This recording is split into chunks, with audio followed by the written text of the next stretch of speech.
Great. I'm just going to give it a second to let folks trickle in on the hour.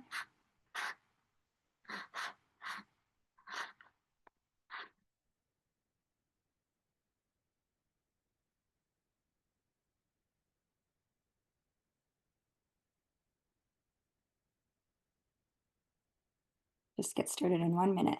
Thank you to everyone who's joined so far.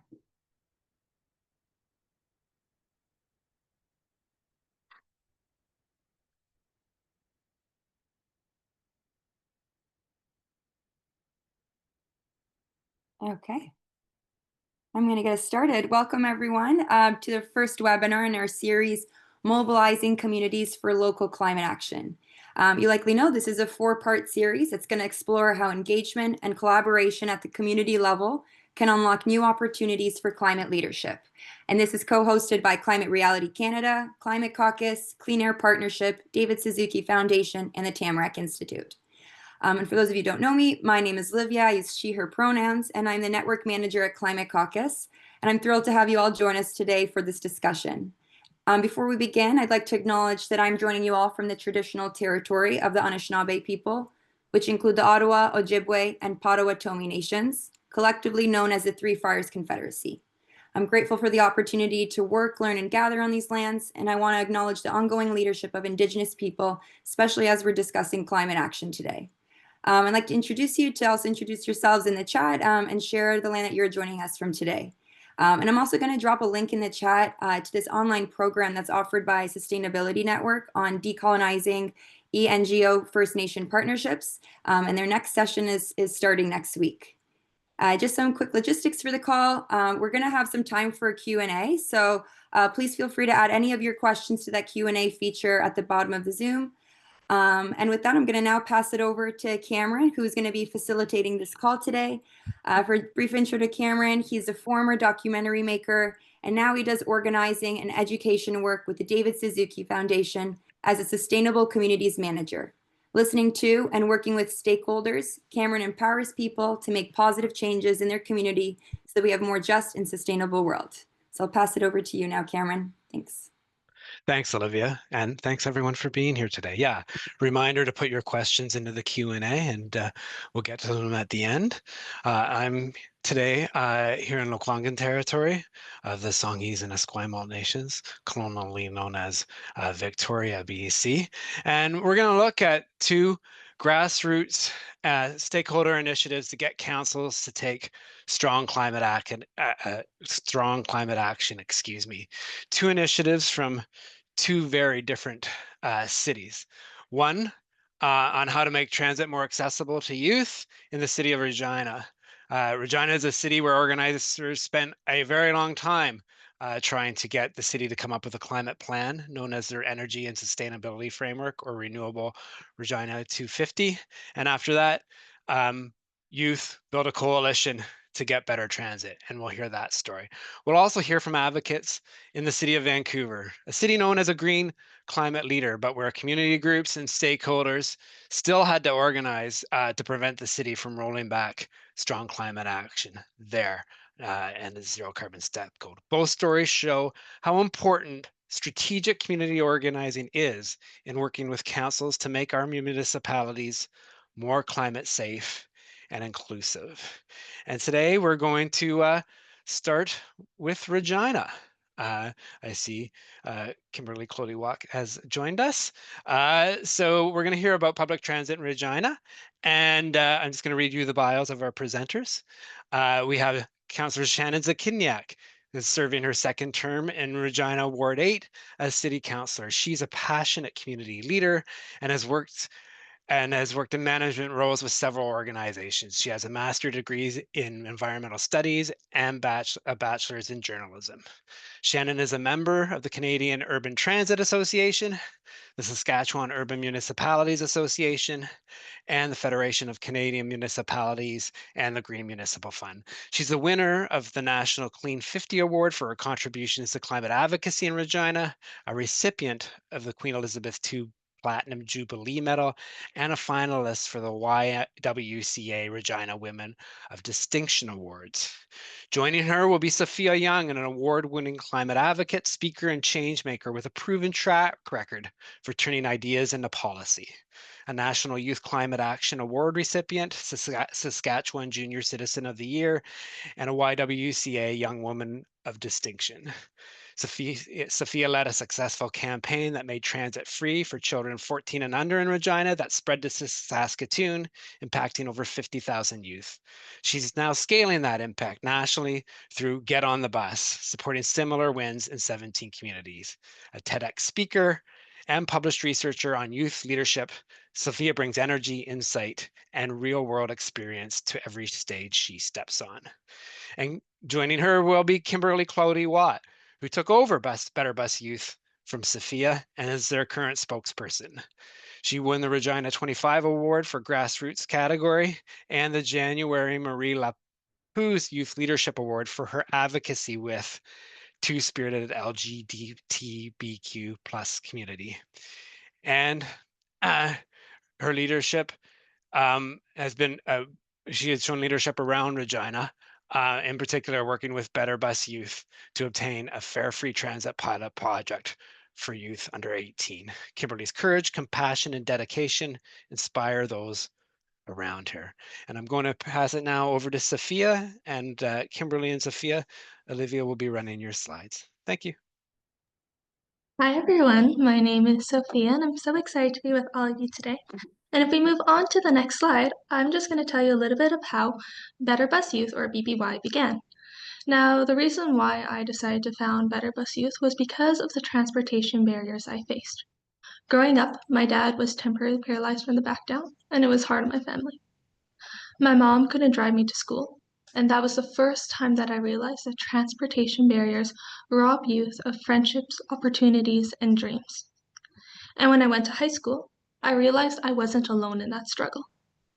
I saw newcomer youth, refugee youth, youth from low-income households, and youth from many children family homes who are struggling to get to school, extracurricular activities, and to work. And when I saw the struggles that my classmates faced, how there were so many older siblings working 35 hours a week on top of school so that they could pay for their younger siblings' bus passes, it was something that I thought was wrong. Because of these barriers that we faced, it motivated us to want to make a change. And that's why first we started rallying so that we could have free bus passes for all youth 13 and under. And that was something that went through a couple years ago, giving 36,000 kids in Regina access to the bus for free. And it's something that definitely helps a lot of families and has helped increase ridership in Regina in that age category by 260%. Once we saw the win that that brought, we said, okay, why don't we continue going? Let's not just stop there. So, with a couple different people, including Kai and other youth, just 5 of us, we decided to go and create Better Bus Youth so we could advocate for better public transit for all youth under the age of 18, starting with a pilot program that would make it free for high school kids.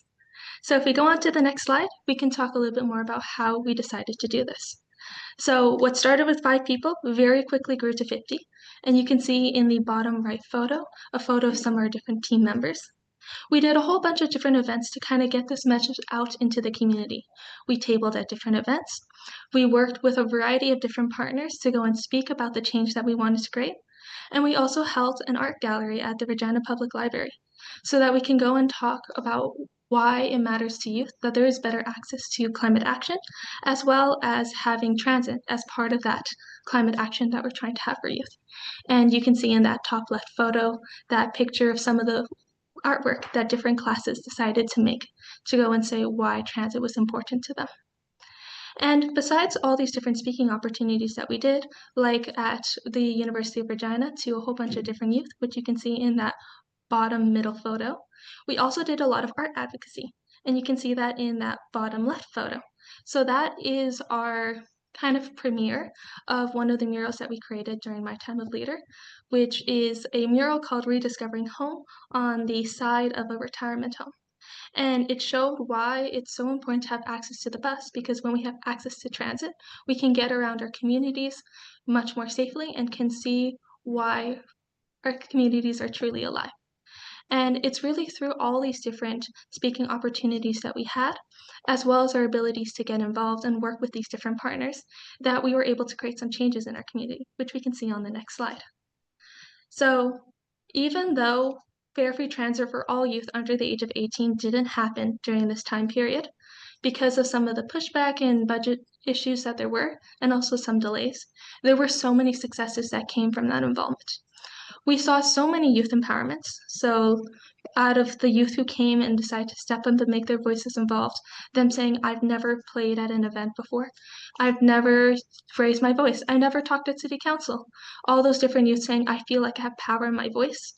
That was one very big win that we got out of it.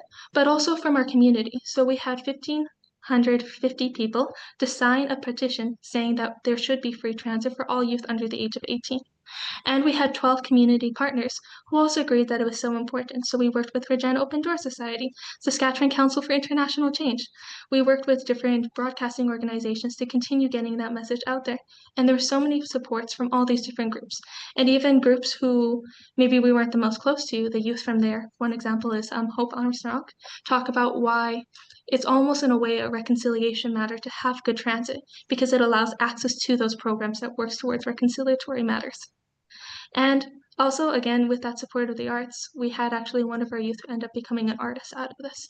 And she said before this, I never thought I would be able to go and do the arts.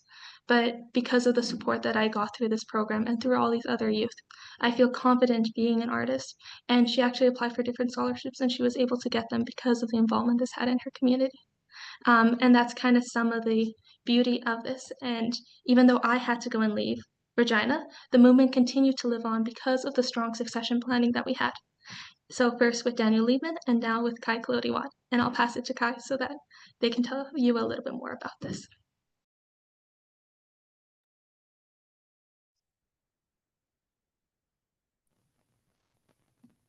I'm sorry. Hi, my name is Kimberly Kolody. I'm also known as Kai Kolody, and I am a Métis person who is born on Treaty 4 territory. I first volunteered for Better Bus Youth because I felt like I would be useful in heavy lifting. That would be helping them transport their supplies to community events and events that they would host themselves. I'm sorry, could you just move to the next slide? Thank you. So the more I was attending Better Bus Youth, the more I was given more chances to speak my mind and to show how loud my voice really was. And that was when I was given the opportunity to become the next leader and spokesperson for Better Bus Youth. The reason why I took the role to become the next leader is because my family has the same difficulties with accessible transit. We come from a single parent income with very limited resources, and my mother and I have health concerns that prevents us from being able to go to work like normal people can. We all need safe and accessible transit to get to school and other destinations, and volunteering for Better Bus Youth in Regina has boosted my confidence with speaking in front of people and has shown me that my actions have made a difference in the city. I know I'm helping people who are new to Canada, people with accessibility needs, and the youth in all. And the next slide we're going to move to is everything that I've done with my work. So first, I have reconnected with organizations that we have worked with and new ones with the same strive for accessibility and environmental change, being a part of their journey as they were a part of ours these past years. I did a delegation by myself for the first time along with some others' delegations. When I finished my delegation for the Fare Free pilot project for 18 and under, all councillors voted to pass a motion for a high school transit pilot.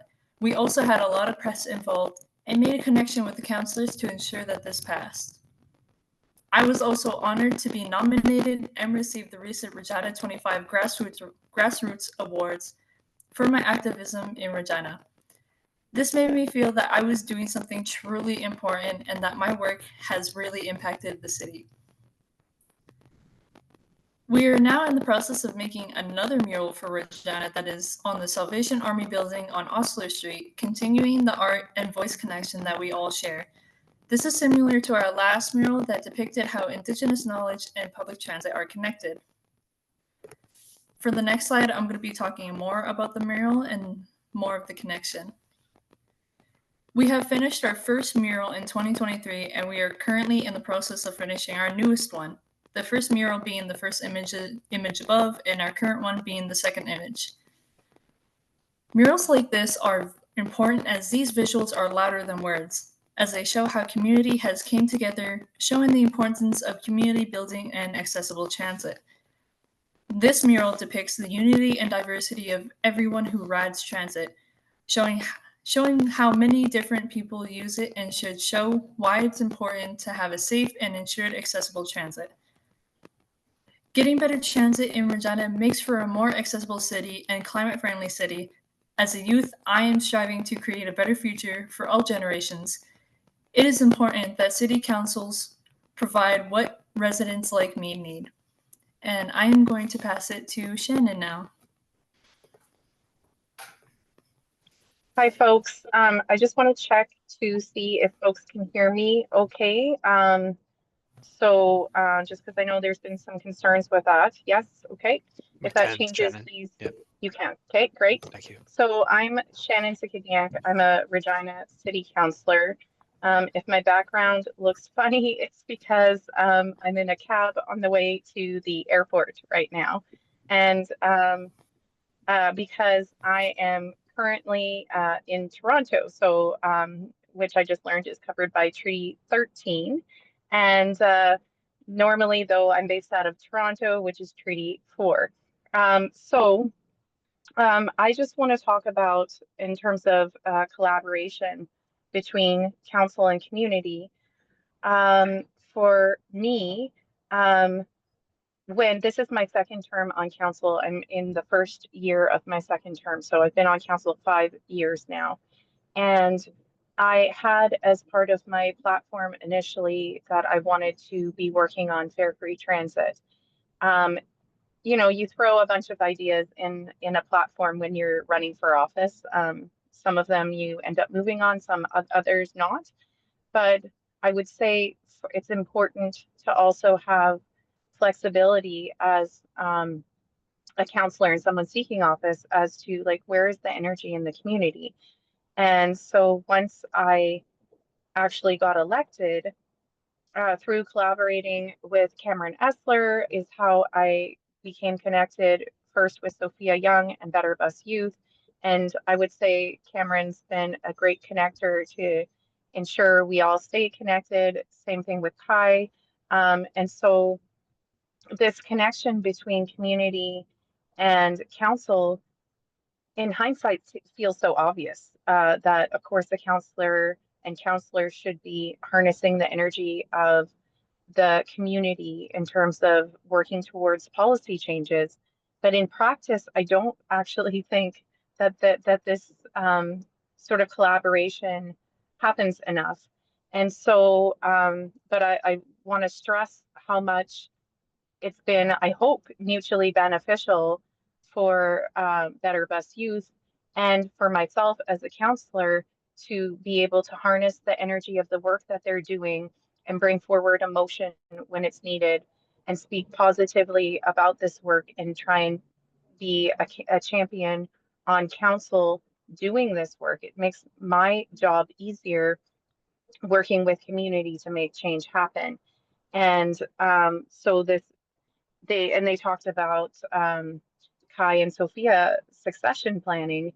And we're going to have to keep doing that on council as well. And they've also worked to build relationships with multiple counselors. At one of the earlier meetings this year where I had made a motion for a fare-free pilot project at a high school. When that report came back to council, I wasn't able to be there. I was off with a family issue. Luckily, Kai has relationships with multiple counselors, good collaborative working relationships. So somebody else was able to bring that motion to champion the results of the report and say, yes, we need to move forward with this initiative. And so I guess I want to, just stress the importance of collaboration and stress how I think it can make the jobs easier, both counselors and grassroots community organizers. And also, I want to also stress that obviously, unfortunately, change takes longer than you would want and hope for it to take. Sophia mentioned she's been advocating, like it started with advocacy for fare free transit 18 and under. What we now have is 13 and under, and we were the first in the province to do so, and Saskatoon followed suit. Now we have this pilot project at a high school. We're going to get a report back about that in June and talk about next steps. Like, we didn't move with 18 under all at once, but change takes time, and sometimes it's more incremental than we'd like, but this persistence matters. The succession planning across the board matters. This willingness to continue working for change matters. And I hope and think that, with this collaboration and relationship building between community and council, we can see a lot of positive change with mutually beneficial results. So I think that's probably sufficient for now in terms of my, that's what comes to mind for me. But obviously, I'll be happy to take any questions at whatever point. Thank you. Thanks, Shanon. Thanks, Kimberly. Thanks, Sophia. Apologies for Kimberly's audio there. We should have tested on that computer, but I hope you still got the information. And it's great to hear about all the grassroots work that they're doing in Regina. I've asked Kimberly to turn off the video for any questions that we'll have later after the presentation from Sunil and Paige. But if you do have questions, again, please put them in the Q&A button at the lower part of your screen, and I'll facilitate questions from there. But wonderful to hear about the inspiring grassroots work that went on in Regina. And now let's hear from Vancouver and the organizers, Sunil Singal and Paige Gorsak. They're going to speak to how residents and stakeholders came together to stop Vancouver Council from backtracking on its commitment to ban gas from new builds. Sunil Singal, as bio, he joined STAND as a climate campaigner in 2023 after working with the Tsleil-Waututh Nation on reserve land rights. He got his start with Force of Nature Alliance and still sits on its board. Off the clock, Sunil's usually biking around Vancouver, collecting sea glass, or traveling both near and far to meet remarkable animals, whether that's bird watching, swimming with sharks, or hanging out with giant tortoises.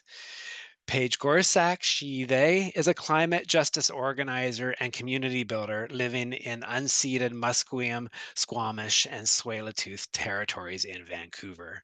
As organizing manager at Dogwood, Paige supports grassroots volunteers and teams to build skills and take action for climate justice and a healthy democracy. Through Dogwood's Beyond Gas campaign, she is working to stop fracked gas expansion from new wells and pipelines to gas hookups in our homes, and to support Indigenous land defenders on the front line. I'll pass it over to Sunil. All right. Thanks for having us. So Paige and I are going to cover how a broad coalition of residents, community groups, and local allies came together to protect Vancouver's commitment to ban gas in new buildings, and how the inside and outside strategies worked hand in hand to make it happen. Next slide. So to recap what was at stake, Vancouver had been a climate leader. It was one of the first cities in Canada to require new homes to be heated and cooled with clean electricity instead of polluting methane gas. Then last summer, a surprise amendment from Councillor Montague threatened to undo that progress. The motion to bring back gas into buildings passed by a single vote, with Mayor Sim zooming in from vacation to tip the scales.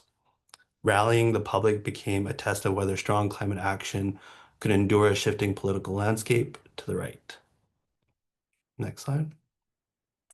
Why was this so significant, and why did so many people care? Like in many cities across Canada, buildings are among the largest sources of climate pollution, and in Vancouver, they account for more than half. Policies requiring new buildings to use electricity are among the most effective tools cities have to cut emissions. But across BC and likely across the country, local governments are facing aggressive lobbying and misinformation campaigns from the oil and gas industry. We know Vancouver's leadership has had an outsized impact. The example has helped inspire more than 30 other BC communities to adopt similar zero carbon building policies over just the past 2 years.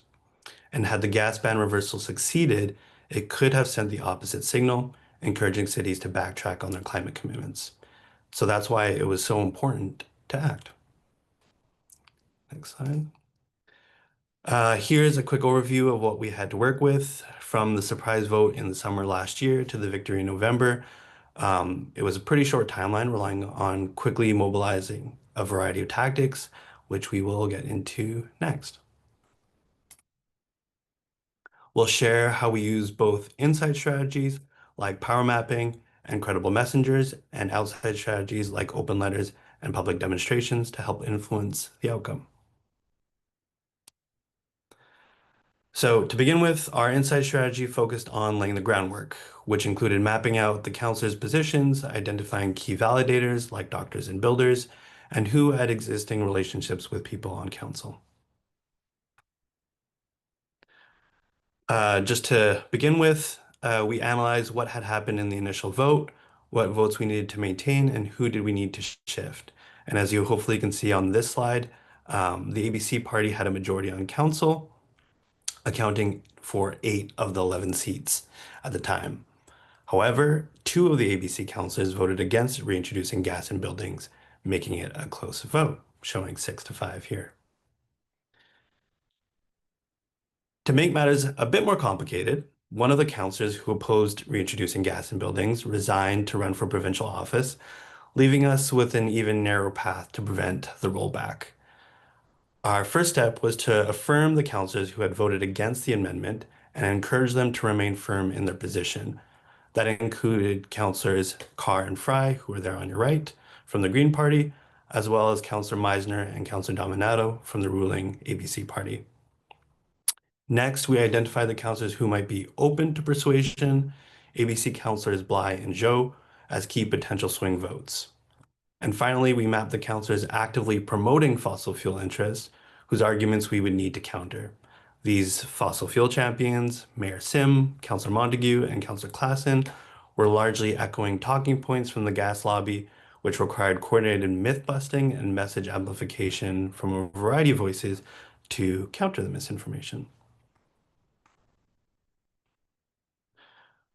So we work closely with grassroots organizations like, for example, For Our Kids Vancouver, who already had good relationships with councillors, to quickly identify their key concerns about the policy. And once we understood what was driving hesitation, we teamed up with credible voices like builders who could speak directly to those issues, clarifying what actually affects construction costs and reinforcing the importance of continuing climate action. At the same time, the Zero Emissions Innovation Center, which works with the building industry to accelerate climate action across BC, also played a key role.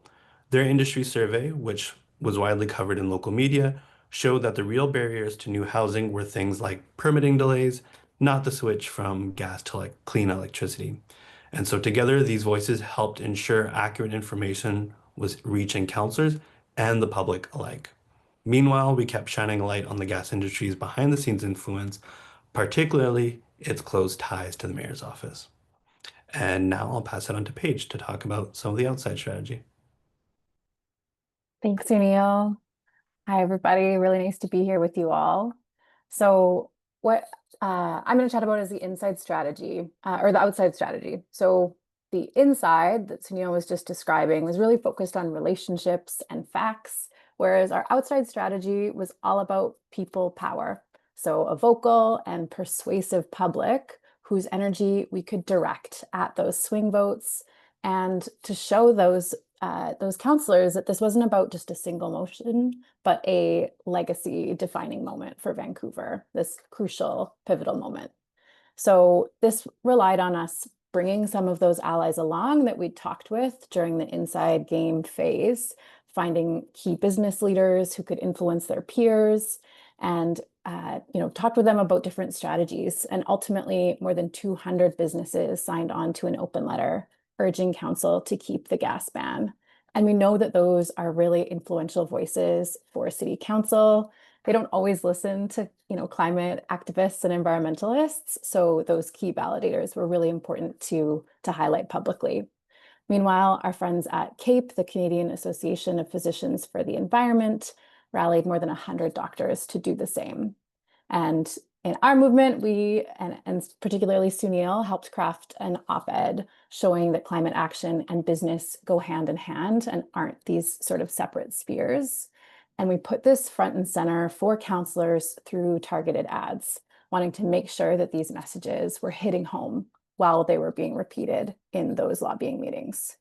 And this diverse range of voices was, I think, really crucial because it was a big hook for media, showing that there was, all these different stakeholders who cared about it.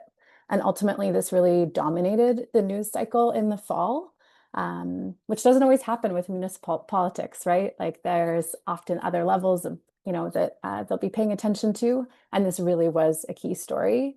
And it made it crystal clear that Vancouver wanted clean electric homes, wanted to maintain its legacy as a climate leader, and not stick with fracked gas or return to it. So in addition to that sort of public outside game, we were also taking action to energize our base. And so that's, climate conscious, progress motivated residents and their networks. And so this was a lot of what I was busy doing, which was trying to bring those people together and encourage them to take action. So we hosted webinars and workshops and phone zaps, sent emails to our people, all designed to educate them on what was happening and support and train them to act. We in workshops talked about how council operates, who they needed to advocate to, and how to actually write that letter or make that phone call. For lots of folks who turned out, this was their first time engaging in these skills. And I think that's really what's powerful about community organizing, is helping folks realize that they can raise their voice. We heard the other speakers from Regina talking about that empowerment piece that comes from engaging in local politics. And ultimately through, these different tactics, the email tools, letter tools, workshops, thousands of calls and emails went to city councillors. In addition, for our sort of most keen recruits, we rallied them and went a little bit deeper. So training them on how to speak at council, how to craft their own story, and again, using those messages that we found out in the inside game that we knew would be relevant. So identifying, working with allies who could identify doctors and builders who could speak. Also, bringing out seniors and young people, folks who might represent that diversity of voices and get it in front of council. In the end, over 140 people registered to speak at this meeting, and dozens more rallied outside City Hall on the morning of the vote. So that was, again, our movements, not just Sunil and I, maybe that's important context. This really was this collaborative piece between a lot of nonprofit and grassroots groups. But yeah, all coming together to host a rally, to bring out our people, to mobilize them in the weeks leading up to the vote, and to talk about what a big opportunity this was to act and, really make a meaningful difference in a key moment and protect Vancouver's legacy. And all of that steady pressure really made this, it made it impossible to ignore for media, but also for people. The energy in our communities was really, really amazing. And of course, on the day, we had a victory. When it came to voting day, the councillors who had supported the gas ban held firm. That it was tense. It was unclear if that would happen. Some of them were voting sort of against their party lines. And that people power, those persuasive, credible voices and broad public helped persuade Councillor Bly, one of the councillors that we identified as a movable vote, to join them. And with her support, the rollback failed, and Vancouver's zero carbon new building policy remained intact. And in the end, it actually was more progressive than what it had been going into this attempt to move it backwards. So our inside work built that trust and credibility, and the outside work made it politically possible for those councillors to do the right thing, to show the mistakes of this moment. So I just want to finish off by identifying, a couple of our lessons and takeaways. There's a couple up here on the slide of how important it was to have these trusted relationships, not only with council, but with one another. A lot of these groups had connected and knew about one another's work. Didn't mean that we all needed to be doing the same thing at the same time, but knowing the sort of, the type of advocacy and the type of community that each of us brought meant that we could then tap into it in one of these key moments. And again, by having this broad coalition, we could make climate mainstream in a way that otherwise it might have been ignored. And of course, this coordinated strategy and aligned messaging of making sure we were busting those myths in, from many different angles meant that we could not only achieve this short-term win, but also have a lasting impact. And that is definitely what we're seeing as we look ahead to 2026 and another round of municipal elections, or even the by-election that happened in Vancouver. What we've seen is that our movements are much more connected across these different spheres, which is really, really empowering.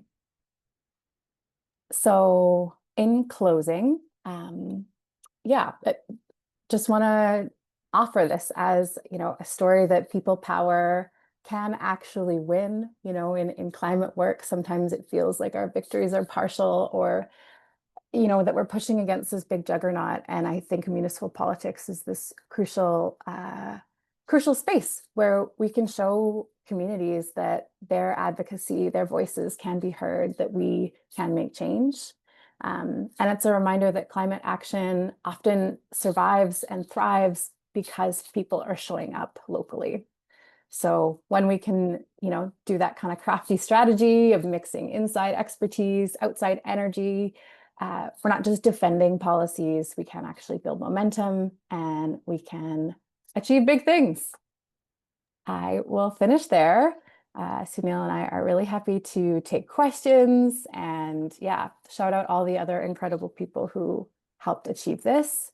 But I'll pass it back to Cameron for that. Thanks, Paige. Yeah, it's time for questions. So please put them in the Q&A room. There's many there. I'll just sort of guide the questions forward here as we have so many presenters. Maybe I'll ask Sophia to answer the first question first, and then Sunil.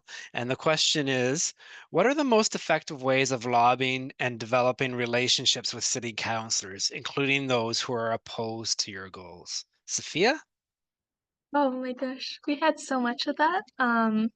Now, I think one of the big things is if you can get someone who's inside that city's councillor's ward, they're a lot more open to hearing what you have to say. And even though those people might be a little bit scared, you can always work with that person. We find doing some form of media training or message box training is very important for those people. And sometimes if you can go together, that helps a lot as well.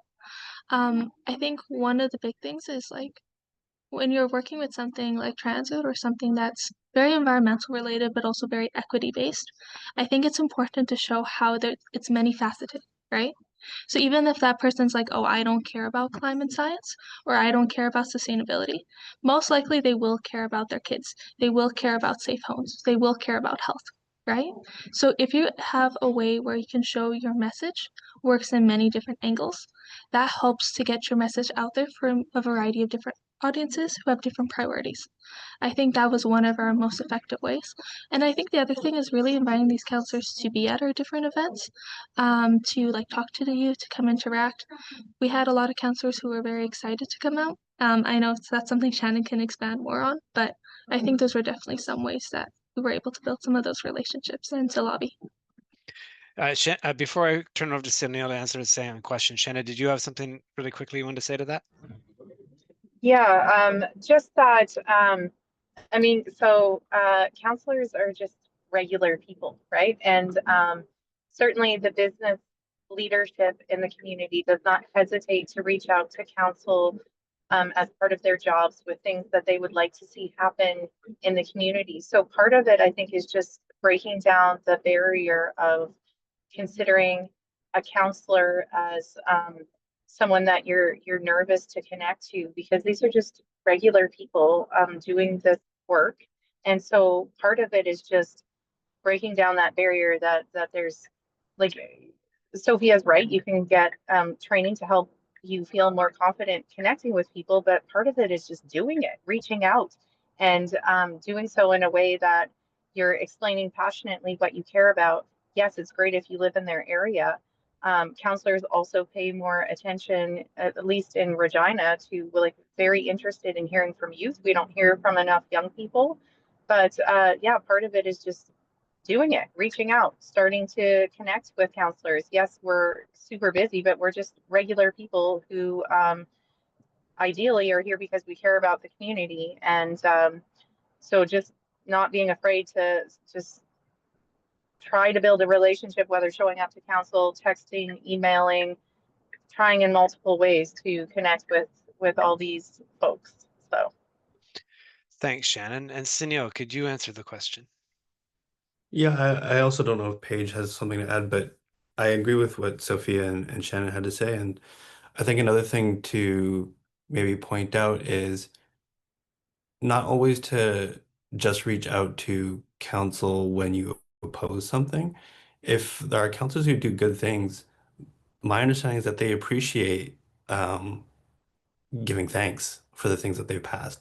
So as Sophia was mentioning, there's a broad issues generally affect a broad uh, view of things. And so whether it's transit, whether it's safety, whether it's a variety of issues, if there's something that council has done that maybe is not necessarily climate oriented, but something that you are passionate about or something that does impact your own personal life, I would definitely recommend reaching out to them and saying thank you. It goes a long way in terms of reaching out to them next time if there is an issue that matters to you related to climate that you want to advocate for. Thanks, Sunil. And Councillor Zachidniak, question for you. How do you suggest going about getting policymakers to support an initiative right from the beginning, making them champions, so that legislative change becomes possible? I think I would suggest finding like whatever, you know, in the area that you're passionate about, understanding who on council is most passionate about this work. So if we're talking climate, I've been very clear from getting, like, since before getting elected, that this is the reason why I'm joining Regina City Council, or trying to. And then was just willing to work with whoever it was in the community who wanted to also spearhead this work. So this is where, by being open to working on climate wherever there was energy, I was able to connect with Better Bus Youth and some of the other community activists who are spearheading this work.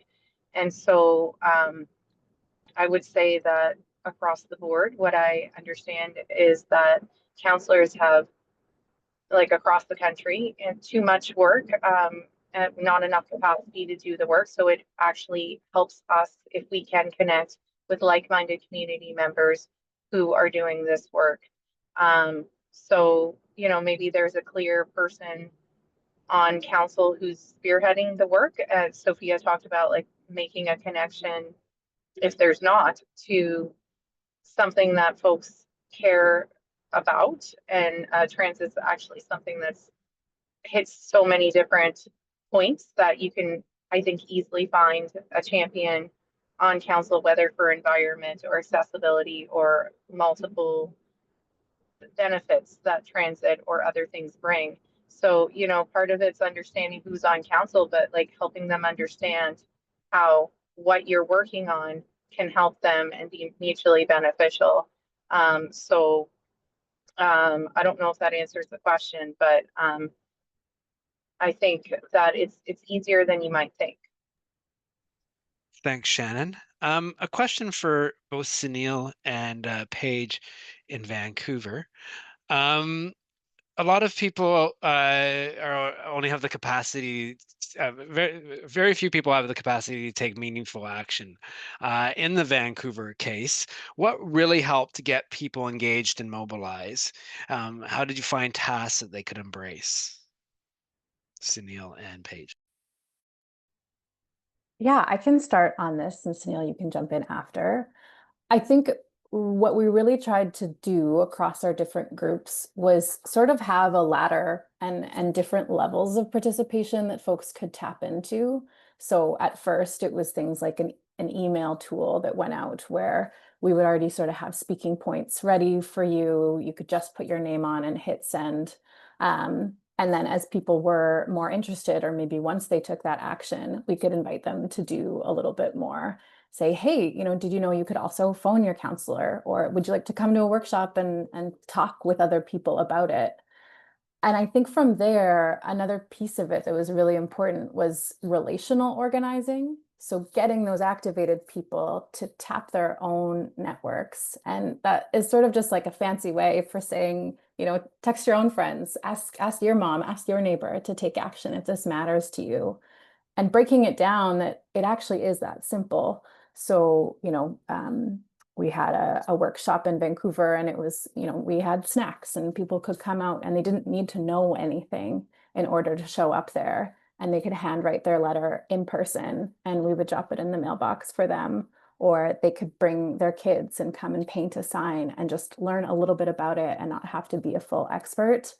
And often that sort of low barrier way to participate brings people in the door that then we can escalate them. And that sort of, yeah, that was definitely the approach that we took, taking our most active people, giving them those more advanced tasks, like setting up a meeting with a counselor, and for, you know, the wider community that came along, giving them those smaller, lower barrier ways to get started, and then showing them that, like helping them build that confidence and try something else. Thanks, I Paige. will add that the urgency of the moment helped a lot. You know, not everyone is going to go to council 12 months of the year, but being able to identify these key opportunities. Thanks, Paige. Sunil? Yeah, I think maybe a couple examples, and what I had seen was at that moment in time, a lot of the people who showed up at the workshop that Paige held, it seemed like people were frustrated with where things were going in terms of climate, especially down south, and felt like they wanted to have something tangible that they could put their energy into. And so that's why they thought that they could affect change with the vote coming up in November. And as an example to what Paige was saying, I talked to one person who was very enthusiastic about it, and she was able to get her mom, her brother, and her brother's wife to also sign up to speak at council. And there you go, you have four more people speaking at council to drown out maybe one or two gas lobbyists who also were planning on speaking at council, which was really great to see. Another example is the vote took, I think, at least 2 days before a decision was made because there were so many people who wanted to speak at council. And a simple thing that people did to support one another was just to text the person saying, hey, your number's coming up on when you're about to speak at council, because they don't necessarily tell you when you're going to speak at council. So you could be at 11 in the morning or you could be at 4 p.m. in the afternoon, which a lot of people are working. They don't have the time to stay there all day. So simple things like texting one another saying, hey, you're coming up. Uh, is a super helpful way to get people to show up at council. Thanks, Sunil. Paige. A question for Sophia first, and then we'll see if Kai or Kimberly can answer it. Can you pick one thing you did in your campaign for Fare Free Transit that was particularly effective? I think one thing that was particularly effective was building partnerships, both with different community organizations and youth. And the reason why I say this is that as a grassroots organization, we only have so much reach. But when we were able to partner with these other groups, and that kind of relates to our Sustainable Development Goal number 17, those partnerships, we really get to expand the network and the reach of who is going to listen to us. For example, the library has an audience. So when we go and we speak there, we get access to their audience. When we go into the University of Regina and we present there, we get access to their audience. It's also one of the ways that we were able to deal with a lot of kind of those resource issues, like, oh, we don't necessarily have budget to put AV tech and all those things together, but someone else might have some of the funds to do that. So I think that was a really important part. And the other important part was to show that this wasn't just an issue affecting one or two youth, that this was something that many, many people were impacted by. And many youth and parents also were excited to see this come through. And I think that was like, I will always say Regina is a great city in the sense that they were willing to listen to us youth. Not everyone gets that opportunity in all communities, but with the counselors that we had, that's something that they were open to. And by putting ourselves out there in so many different aspects, by building those relationships and also working with so many youth so that they share their unique stories, that's really how we're able to particularly build out this movement and also reach counselors in different ways, hit different priorities in their heart and show, it's not just that one youth in Ward 5, it's the youth in their wards too. So that's also another aspect as well. Thanks, Sophia. Kai, do you want to unmute and talk about tactics? Yeah, thanks.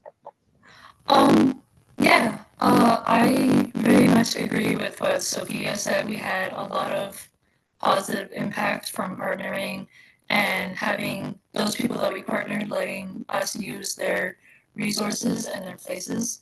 One tactic that I found that really helped me while I was running was storytelling. So basically, when we would tell people what Better Bus Youth is and why we are doing it, we would share our experiences along with it. And by sharing those experiences, that showed people that they weren't alone and that they didn't have to fear or be embarrassed about having not the best financial state or not being able to pay for the bus, whether it be the bus pass or the $275 that they offer.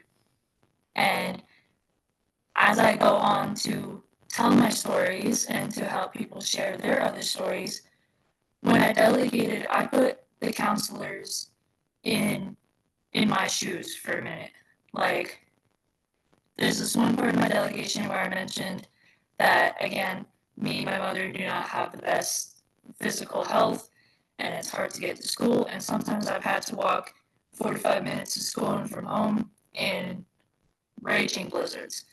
And at that point, I put them in my shoes to better understand that no one should be going through something like that, and no one should be struggling to pay for a bus when they're trying to get a safe and accessible transit.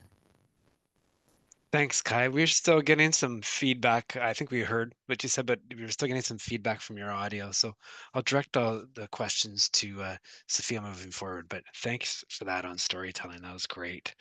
A question here for Sophia, Sunil, and Paige. Do any of the panelists know of successful collaboration between Indigenous justice and settler climate groups? Maybe I'll go to you first, Sophia, as I know you've done a bit of work with North Central Strong that we've continued. Thanks. Yeah, so I guess something that's really important is that when you're creating a grassroots organization, it's important that you ground it in a little bit of 2IC, right? So when you're open to creating the connections of having people from these different backgrounds participate at the level that they're able to, and also with the focuses and priorities that they bring, that's really how we can integrate this work to make sure that there is that reconciliatory focus. I think one thing that we did was we ended up reaching out to a school that's located in the center of Regina. There's quite a high like Métis and Indigenous population at that school. And we opened up to the teacher asking them, hey, I know you have this leadership class. One of your projects is to go and talk about a way that youth can make a difference in the community. We have this motion coming up at City Council. Would youth in your class be interested in doing a delegation or even writing down their story so we can share it with city councilors? And from that allowed so many of these different youth to be like, yeah, I do have a story. This is my background. This is who I am. This is why it matters to me. And this is how it also relates to this community. And me, myself, right? I'm not Indigenous. I don't have this background. But they're able to share that story by making ways that's successful for them to come to the tables and also working with their different partners, be it schools in that areas, North Central Strong, and also with different artists. Like you'll see in both our murals, we work with a great artist. Her name is Jada Delorme, and she allows us to kind of bring some of those reconciliatory focuses into it, as well as making sure like when we're talking about those symbols and those youths that it's done properly and in a way that's culturally respectful. Thanks, Sophia. Sunil, Paige, did you have anything to say to that question?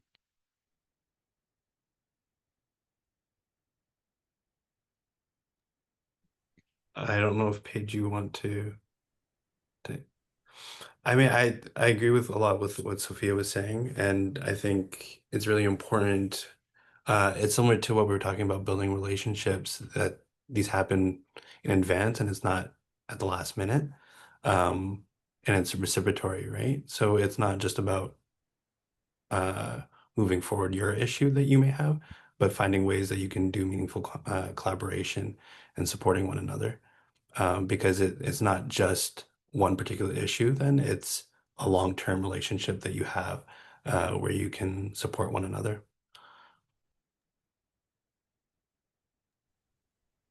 Yeah, I would agree. I think that there are lots of examples, and I think maybe it would sort of depend on what, level of politics or what sort of sphere you're curious about. But I do think that there have been many, whether it has been helping, support settler organizations or non-Indigenous organizations support First Nations with, the projects or advocacy that they are working on, if they are fighting to protect their clean water, if they're doing language revitalization, if they're trying to prevent a pipeline through their territory. I think there's been examples in sort of all of those spheres.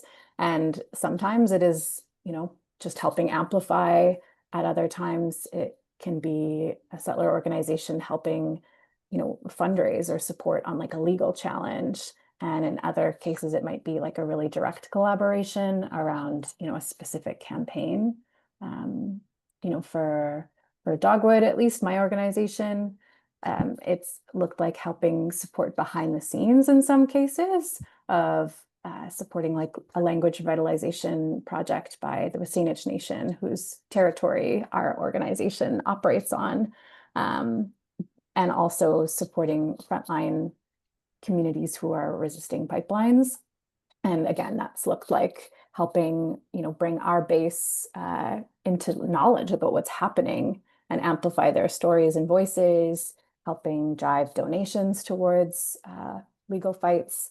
Lots of different examples, but maybe not enough time to share them in much detail. Thanks, Paige. Yeah, we're coming to time here. I want to acknowledge I'm grateful for the time that you've all given today, presenters and attendees alike. There were some questions here about teachers that I want to answer, only because Sophia and I dialogues. We run external dialogues in Regina, to climate justice dialogues, innovation dialogues, youth dialogues. My relationship as an organizer began with Sophia over 5 years ago at a youth dialogue that we ran.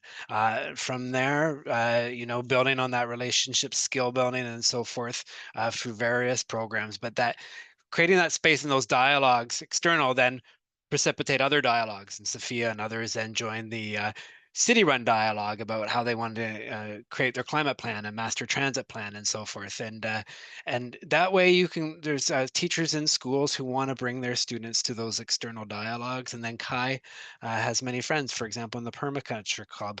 That's an organization that exists within a school that they're doing with other youth through the dialogues that we host, they can then take into their school. So that's sort of a way in. And more recently, we've been working with a wonderful organization called Break the Divide in Regina, who focuses on climate emotions and stress youth feel. And when we hosted our most recent youth dialogue there, we had the schools then coming to us afterwards, or particularly Break the Divide, and saying, we are seeing this stress in schools.